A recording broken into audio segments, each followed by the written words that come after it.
All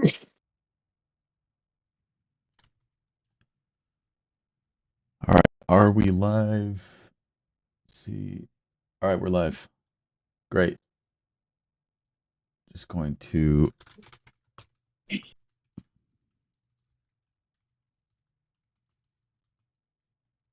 um fans. There we go. All right, we good. Welcome everybody back to another episode of the Loophole Podcast. Alongside me is also your host, Tux. I forgot to introduce myself. I'm your host, Loopie. With me is also our special guest, Stray Society music artist, Shady Records artist, Grip. What is up? What up, though? What up, though? So, How y'all? excuse me? How y'all feeling? Feeling great about this, honestly. Hey, man. Just real quick, for those who may not know about like what you do, like, or the stuff that you make, tell us a little Yeah. bit about yourself real quick. All right. So I'm Grip. I'm from Atlanta, Georgia. And I do music. I do all types of music, but rap first and foremost. And yeah, man, got some classic albums out there. Y'all go check them shits out. Go find me. GRIP. For those who don't Nice. know. Yeah. For those who don't know how to spell Grip. For those who don't know how to spell it, G to the R to the I to the P. Yeah. Listen, how did you get to this point? How did you start your journey? What were the obstacles you had to face in order for you to get here right now? Yeah. I think I always will write back in the day. I really didn't plan to go to college. I didn't really have a plan, but I would record in my closet. I think my mom had this job where I guess they pretty much like out with the old, in with the new shit. So she was able to get she was able to bring home a computer, and I just put like some bullshit recording software on that shit, and we recorded at the crib. So in high school, like we was doing that, and just click rapping and shit like that, and actually, I didn't really have a plan to go to college, but ended up going to college for roughly 4 months. I got kicked out first semester. So that was just kind of like the down to earth moment. That just brought you back down to earth type shit. So came back home and kind of just started working jobs, but at the same time, just like focusing on the music a little bit more, I had my first hit at 23. So that was another thing that was just like, all right, bro, like you really gotta, you really gotta go for it. So yeah, man, I've just been doing music. Started off doing like open mics and shit, like the music room and all these little spots here in Atlanta. And I was recording at the crib, so I'm getting on stage. This shit ain't mixed on nothing, but it really didn't matter back then. But from that shit, I was able to create Porch. Like I think I created that shit in like 2016, and we dropped it 2017. And from there, Jacob Moore with Pigeons and Planes kind of reached out. I don't know how he heard it. I don't know how he found it. But yeah, he reached out, and that was that, man. From there, from that publication, that shit just kind of like lit the fire, and from there, that's history. But yeah, in between that, just working jobs, doing little side shit, whatever the fuck. Just trying to get on, man. We all just trying to get on. So it happened for me. You know what I'm saying? Like, man, Snub Nose, Snub Nose dropped, and the only thing about Snub Nose was that was 2019. It dropped October 2019, and 4 months later, the world shut down. So it kind of like, it was almost like, fuck, it just put a big pause on my career, you know what I'm saying? But from that, Marshall heard the music, he heard Snub Nose, and I think that's what made him reach out to me. So M heard Snub Nose, reached out to me during the pandemic, like 2020, and we kind of just kept it on the wraps until 2021. So yeah. Awesome. Do you think that you had any hunch before you released Snub Nose that you really wanted to do this for the rest of your life? Like, did you have a moment where you knew that this was what you wanted to do? Yeah, I've always wanted to do music. Like, you know what I mean? As a teenager, I was writing, you know, and I was always kind of just better than, you know, like the homies who I was rapping with and shit. So I always knew I wanted to do this shit. It was either this or like film or some shit, you know what I'm saying? But like, this was just what was there. This was more accessible, you know what I mean? You can literally record at your crib and, you know what I mean?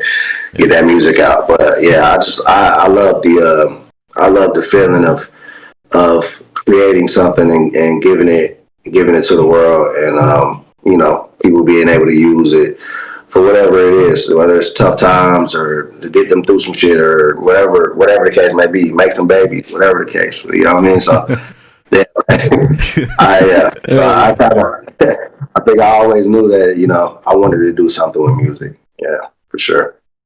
Yeah, I got a question. Like, what was the most like?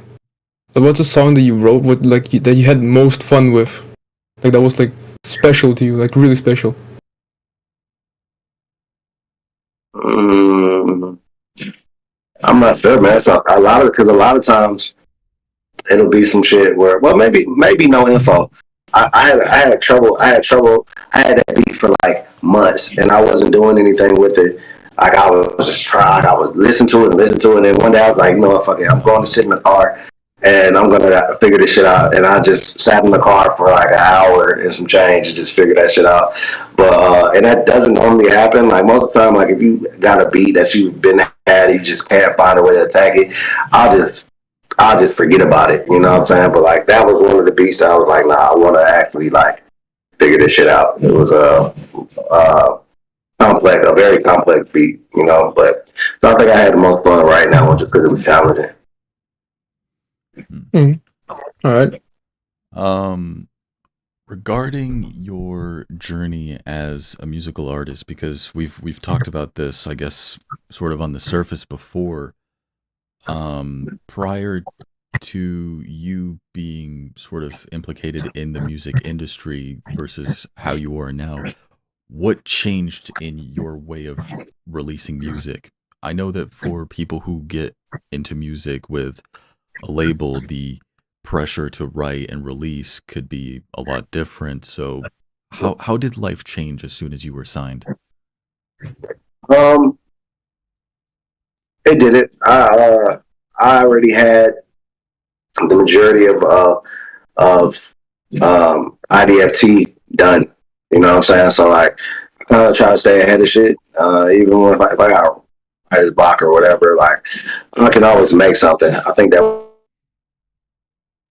Oh shit. Oh. Yeah. Yeah. No, we can't hear you.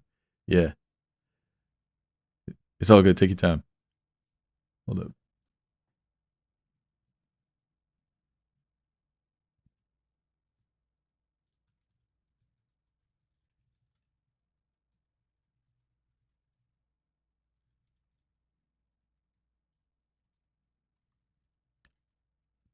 All right. Can you hear me now? Hello? You can hear me? Yeah, we can hear you. Can you hear me? Good. Yeah. All right, one second. All right, all good.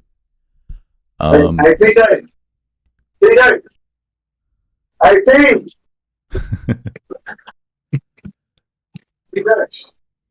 All right.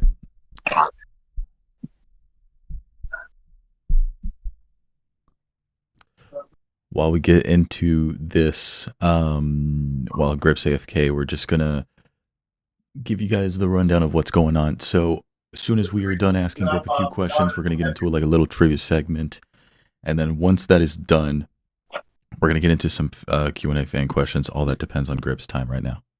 All right, I had to let my damn nephew in the studio. My That's bad. all good. Welcome back.